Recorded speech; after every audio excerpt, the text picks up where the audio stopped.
So CA just dropped some new Total War Warhammer 40k gameplay, but in true CA fashion they spent 5 minutes talking without really telling us anything we didn't know already, so we shall decipher it from the gameplay. Let's go! So the first bit of gameplay, we see some Astra Militarum being played, we get to see the UI. For some reason, the first thing I noticed is that these two elements are swapped around, which historically in every other Total War game they've been the other way around, so that's changed for whatever reason. In the center at the top we can notice the favor bar is different. Now you can see there's like a solid bar and a striped bar on either side. Now I'm going to guess the solid bar represents the units that are on the battlefield at the moment, and the striped bar shows the reserves that are available to each army. Because when we look down here in the bottom left of the UI, we can see for the Astra Militarum reserves, currently 20 of maybe that's a max of 40. And as we can see, there's 20 units on the field, and the way I'm imagining this working is because these armies are coming off a fleet ship, you could perhaps have a max of 40 units up there, but then decide how many you want to send down, because you're not always going to need to use 40 units in a battle, and maybe it might cost you to send them down. And a bit later on, we see some gameplay with an army of 27 units in the army currently, and it says 16 of 40 reserves. And we can see it says command limit 24 of 40 there as well. And it looks like maybe the reserves are costing something, so perhaps most factions will be able to call down reserves in various forms, but I wonder if the Astra Militarum and Orcs will be able to field bigger armies than the Space Marines and Eldari, because that would make sense with how the armies generally play. And we can also notice from the gameplay a while ago of Space Marines that their UI in that bottom left looks different and much smaller. Now that could mean Space Marines are only able to field smaller armies, but it could also mean that's just an older UI design and doesn't really mean anything, because of course everything we're seeing here is subject to change. So yeah, looking like all factions are going to have some kind of reserve system. We do get a glimpse of a unit card as well, which is looking fairly simple, fairly stripped down, but there is an expand button at the bottom. Hopefully that's where all the meaty stats are going to be hidden, because I do like to know that kind of stuff. We see firepower versus light, medium, heavy, so giving you a simple explanation of what the unit's capable of. And then we can see some obvious stuff, the health, what type of unit it is, how many men are in the unit, their rank. But also these two here, I'm going to guess this is maybe speed in either line of sight or range. Not entirely sure. We can see some war gear, weapons at the bottom as well. But we do see a kind of shield symbol, 3 different weapons and arrows either side of those weapons, so it seems like we can scroll across. Not entirely sure how that's working or whether that's telling us that this unit has all of these weapons or is able to equip all of these weapons. And there's also a little skull in a house for whatever reason, but maybe tabletop players have a bit of a better idea about some of this stuff. By all means, drop it in the comments if you know something I don't. And then we have the usual army buttons down here, like force melee mode, guard mode, fire at will. There's a couple I'm not sure what they are. This little radar, some kind of scan perhaps, or this little 2 helmets with a plus sign.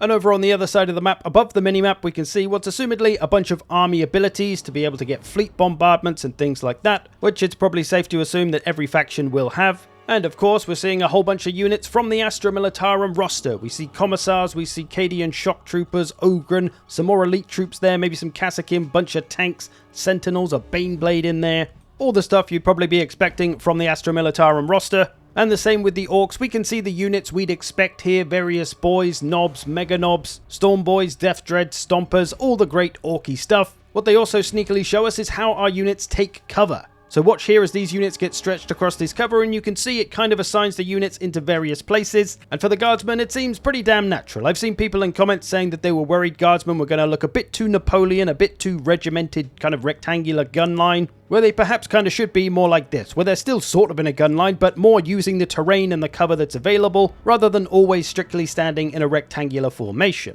We also saw the effects of cover and what it's actually going to do for you being in cover: 20% range resistance, 45% evasion, whatever that is, and 100% suppression resist. So we learn there's a suppression system in there, going to add a nice bit of depth to the ranged gameplay. As for evasion, I'm going to guess this is some kind of melee defense equivalent, but just for ranged, so your chance to dodge enemy gunfire, which naturally would go up a lot when you're in cover. So nice to learn a little bit about the ranged system.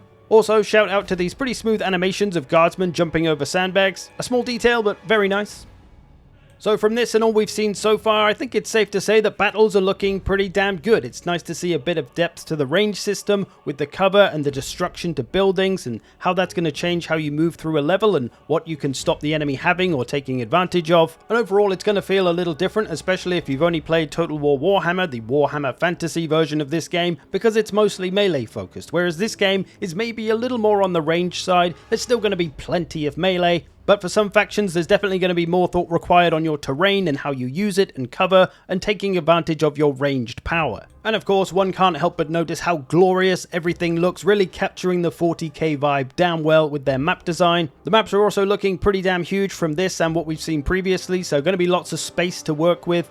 So for me, battles are looking pretty damn good. They're going to be different from what we're used to in Warhammer 3, I think, but still should be great. On the campaign side of thing, there wasn't so much given away. We did learn about Commissar Yarrick and Gazkul, but we kind of guessed they were coming from the teaser the other week. But they're going into a tutorial kind of campaign, apparently in a battle for Armageddon, of course, which I can imagine being some kind of similar story-driven campaign to what's in Warhammer 3. But probably safe to assume that they're going to be in campaigns as well if you want to play as them. You're not going to be limited to only using them in those tutorial campaigns, at least one would hope. As for the planets, they mostly reiterated what we already knew from a couple of weeks ago, that there's going to be different biomes, arid, temperate, ice, waste. I'm sure there's some more, but those are going to be mixed with the different world types of the 40k universe. Forge worlds, hive worlds, agri worlds, death worlds. So kind of a mix and match system. And we did get to see a little glimpse of campaign map on a monitor. And with the magical powers of zooming and sharpening, we can get a little bit of a better look at that. We can see down in the bottom left, Theatre Armageddon. So this is that tutorial campaign they were talking about in the video. And then we can see a bunch of other locked systems around. Assumedly, they're going to be other campaigns. Maybe also story-driven narrative ones, not sure. They did say there was going to be multiple of these tutorial-style campaigns. And then that zooms into this screen where we can't see too much other than it says that Eldari are present. Blech, disgusting. And then from there, that zooms into this little system view, which again doesn't give a ton away. Battle Group Cadia over there, maybe some Eldari units that we're going to be fighting. Bialtan Eldari's mentioned. In the bottom right, it says Start Campaign, and there's a Settings tab above it, so maybe you'll be able to adjust the settings just like before a campaign at the moment in Warhammer 3. There's also 3 tabs at the top for Forces, Modifiers, and Tarot, whatever the hell that's going to mean. So I don't know whether campaigns are going to have certain random modifiers on them, or maybe you'll be able to choose some modifiers. Not sure what the Tarot bit means. If you've got any ideas, let us know below. But yeah, for the most part, not giving a ton away about the campaigns. They did mention that planets will have resources, and those will be valuable to you to do a certain thing. So if you want to make more tanks, maybe there's going to be a certain world to take that will offer you better or faster production of tanks. But it's not going to be quite as black and white as that. There will be some narrative involved. There will be certain things going on that you get to decide whether you want to get involved with or not, and that's going to shape the world, shape the systems, shape the universe as you know it. So both parts of the game, campaigns and battles, sounding absolutely huge, and I think scale is going to be a big part of this game, hopefully in a good way, because of course scale is something that can go wrong in a game. Look at Starfield, and as your wife likes to remind you, size isn't everything. Don't worry, it's about quality. And hopefully CA can manage to pull off both with Total War 40k. I guess we'll see in the future as they release more information, hopefully soon giving us some actual information about the campaign, or maybe we'll just get to play it ourselves. There is a beta coming along which anyone can sign up for, even you peasants. I'll put the link to that down in the description if you want to check it out. Otherwise, I thank you for watching. I hope you've enjoyed this. Let me know your thoughts on Total War 40k from what we've seen so far. How you feeling? I hope you've enjoyed this. Thanks for watching. I'll see you in the future.